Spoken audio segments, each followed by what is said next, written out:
back from the last video. We are now catching up with last night's episode, which was the veto, which was also Zingbot. It was a lot. But yeah, let's get into it. Alyssa winning the veto, which basically I was kind of hoping for would cause some drama, but at the same time has kind of made this week really shitty. Yeah. Just kind of all around. Like there's no real benefit to Alyssa winning besides to Alyssa. Yeah, exactly. And I guess Xavier, but basically going into it, the whole thing was relying on Alyssa not winning the veto, and she wins. So immediately, as we talked about, like Tiffany and Hannah are like, okay. Game got a little, Tiffany's game immediately got like flipped. And it basically puts her in a position which she was talking about literally the previous episode.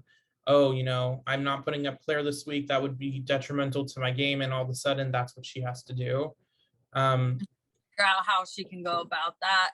And everyone assumes she won't do it and that she's going to go rogue. But either way, she's going to screw her game. So who cares? Like, they're just still mad at her. But she does, like, she ends up telling Hannah that she kind of wants to, like, allude to or like basically say she has a form of an alliance, and everyone's like, no, she can't say it like that. She can't do that. That's not fair. Da, da, da.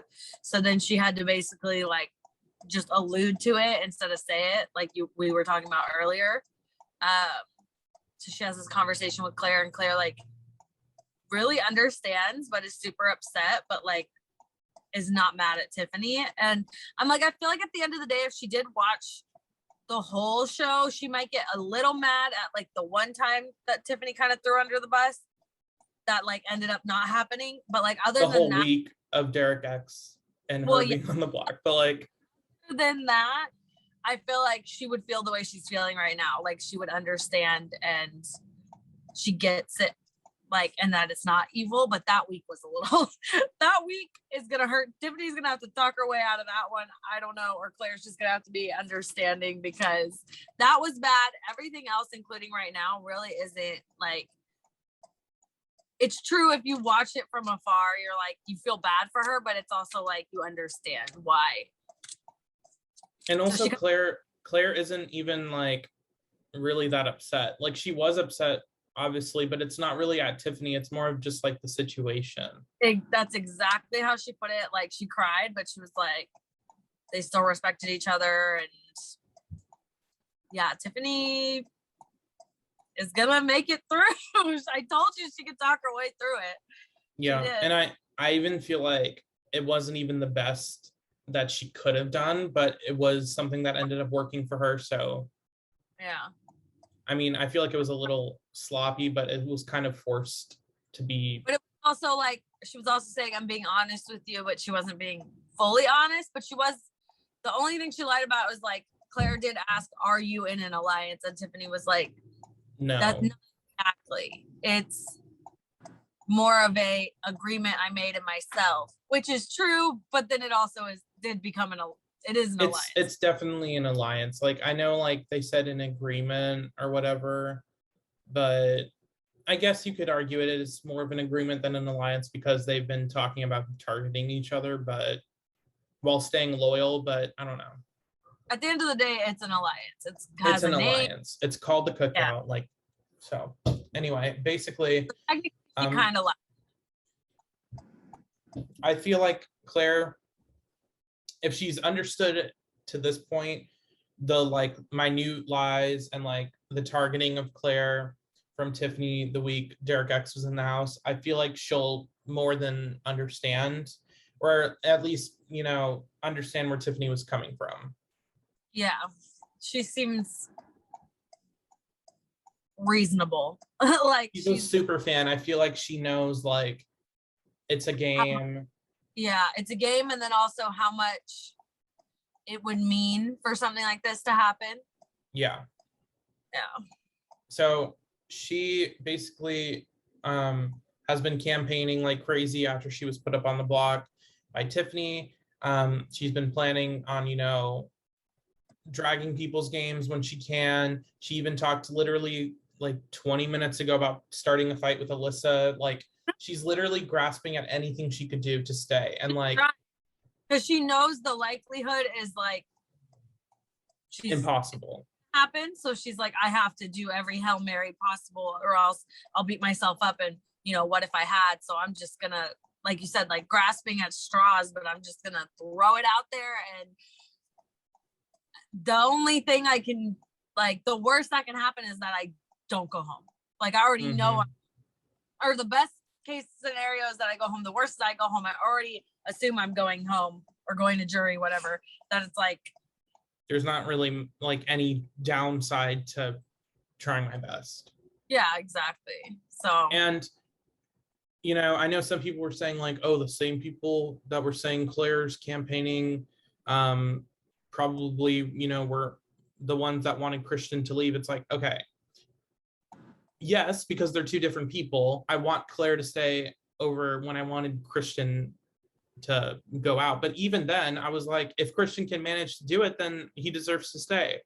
Like, I'd rather have them try their hardest than to just give up and the rest of the week just becomes boring. Even though I've hated these like phantom flips, I'm going to call them, of like, they never happen. They at least provide some type of entertainment and some type of like mystery on eviction night. Whereas gameplay, some more gameplay. Yeah, more stuff to talk about. Like, as much as I would have liked to see a flip happen, I feel like things happen for a reason, like no matter if they're good or bad in a season. And they all will come together to be what ultimately happens, which so far is going in the favor of what I want to happen. So I can't say that I would want something to change, because if it did, then that could change everything. It's like the butterfly effect. Can't talk about like the actual veto competition because we assumed that it was one of the like the mini veto again, like what Davon won on All Stars, the most previous season, but we didn't get to see it. So now we got to see it, and that is what happened. But it was also Zingbot, so that was cool. So we got to see that, classic moment of him zinging everybody and calling Alyssa dim and her not understanding what that means, which made the joke almost better, even though I don't think Alyssa's dumb. So I'm like, okay, whatever. I really don't. I mean, no. I mean, there's just some aspects of the game where I'm like, Alyssa, come on. Like, well, yeah, I'm like, it's not Whitney. That's not like her personality. Yeah, like I don't think she's like slow. No, I could have given that to Derek F, but yeah, no, that was her joke. And then did Zingbot zing him with I wish they could have got like him with like Evo. That would have been great, but they didn't. No. They probably won. They definitely there was a zing for Azah about Xavier not wanting to date her, and that was messed up. They called Tiffany old. Like there were some jokes up in there, some zings. A few. Yeah, and then the competition was basically like little cocktail glasses that they had to use, like, the little tweezers and stack. And it seemed like it took a while and it was getting close. It looked like Alyssa almost won at one point and then didn't, but then ultimately she did win. As far as we know, no one threw it. We didn't get any confirmation of Xavier throwing it, but he did threaten to throw it, didn't he?